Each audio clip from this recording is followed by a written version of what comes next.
Baik, bismillahirrahmanirrahim. Assalamualaikum warahmatullahi wabarakatuh. Yang terhormat, Bapak Apoteker Aditya Sindu Sakti, Magister Farmasi, sebagai dosen pengampu pada mata kuliah farmakognosi kali ini, dan yang saya banggakan teman-teman sekalian. Saya di sini perwakilan dari kelompok 1, yaitu membahas tentang psilium yang beranggotakan dengan Adinda Putri Karisma, Aditya Dwi Insani Mulia, dan Dia Ayu Nursinta. Yang pertama yang akan kita bahas yaitu pendahuluan. Psilium sendiri berasal dari tanaman Plantago ovata, sekam, dan biji Plantago ovata dari famili Plantagonaceae. Umumnya disebut sebagai psilium yang biasa digunakan sebagai pengobatan kuno di India.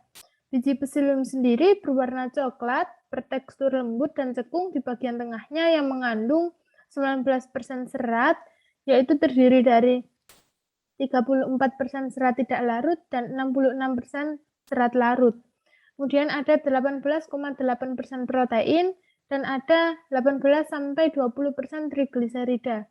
Biji psilium sendiri dilapisi dengan musilase, yaitu zat lendir yang akan membentuk lapisan licin pada dinding usus dan memicu kontraksi serta mengatasi konstipasi.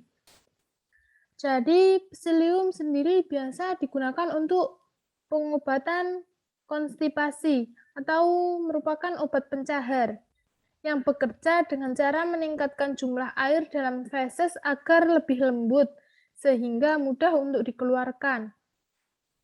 Kemudian ini merupakan gambar pertama ini yaitu ada gambar dari psilium itu sendiri, dan yang kedua ada gambar tanaman Plantago ovata di mana psilium diambil dari tanaman Plantago ovata. Kemudian sekam psilium dianggap sebagai sumber serat alami yang larut yang telah lama digunakan sebagai nutrisi atau suplemen serat makanan. Serat psilium sendiri telah dilaporkan sebagai pengobatan kolesterol tinggi, diabetes, obesitas pada anak-anak, sembelit, diare, dan kanker usus. Serat larut akan menyerap air dan membentuk gel lembut karena banyak mengandung gugus hidroksil dan kapasitas pengikat airnya besar. Gel yang terbentuk akan mengikat makanan, gula, kolesterol, dan lemak dalam usus halus, kemudian mengangkutnya menuju kolon, yaitu usus besar, dan dikeluarkan bersama feses. Ini merupakan cara psilium untuk mengatasi sembelit atau konstipasi. Kemudian, gel ini juga di dalam usus dapat membantu banyak masalah kesehatan seperti diabetes. Kemudian mekanisme serat larut tinggi dapat memperbaiki kadar gula darah, yaitu berhubungan dengan kecepatan penyerapan karbohidrat masuk ke dalam aliran darah yang dikenal dengan indeks glikemik. Selain itu, dapat memperlambat pencernaan dalam usus, memberikan rasa kenyang lebih lama. Jadi, psilium dapat memberikan efek rasa kenyang yang lebih lama. Cocok juga untuk orang yang lagi diet gitu ya.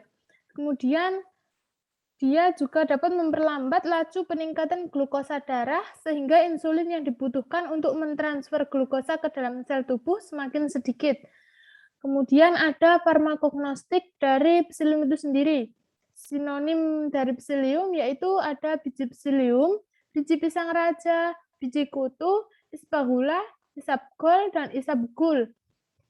Kemudian ada sumber biologis. Sumber biologis dari psilium yaitu dari famili Plantaginaceae, kemudian psilium yaitu dari tanaman Plantagopsilium L, Plantago arenaria Wild and Kid, Plantago ovata, dan Plantago amplexicaulis. Kemudian tes kimia dari psilium sendiri yaitu bila psilium diberi rutenium merah akan terdapat lendir berwarna merah. Kemudian ada karakteristik dari psilium yaitu berwarna abu-abu, merah muda sampai coklat, serta tidak memiliki bau khas. Dan rasa dari psilium yaitu hambar dan berlendir. Serta 100 biji dari psilium memiliki berat antara 0,15 sampai 0,19 19 gram. Kemudian ada mikrobiologis dari Psyllium.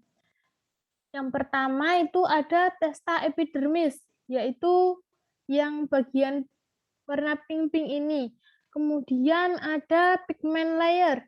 Pigment layer sendiri terletak antara testa epidermis dan juga endosperm.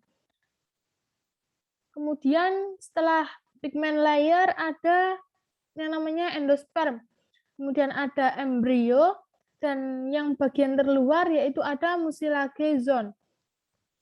Kandungan kimia dari Psyllium sendiri yaitu kimia biji plantago umumnya terdiri dari 10% lendir yang selalu terletak di epidermis testa bersama dengan protein dan minyak tetap.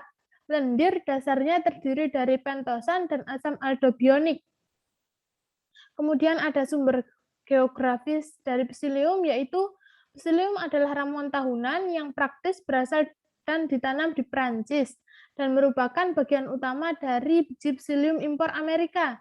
Sedangkan ovata banyak ditemukan di Pakistan, selain itu ditemukan berasal dari negara Mediterania dan Asia. Jadi sumber geografis dari Psyllium yaitu berasal dan ditanam di Prancis, sedangkan ovata dia ditemukan berasal dari negara Mediterania dan Asia, tetapi banyak juga ditemukan di Pakistan.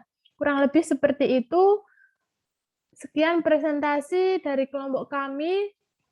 Sekian penyampaian belajar dari kelompok kami. Apabila ada salah kata mohon dimaafkan, atau apabila ada pertanyaan silakan ditulis di kolom komentar ya, boleh.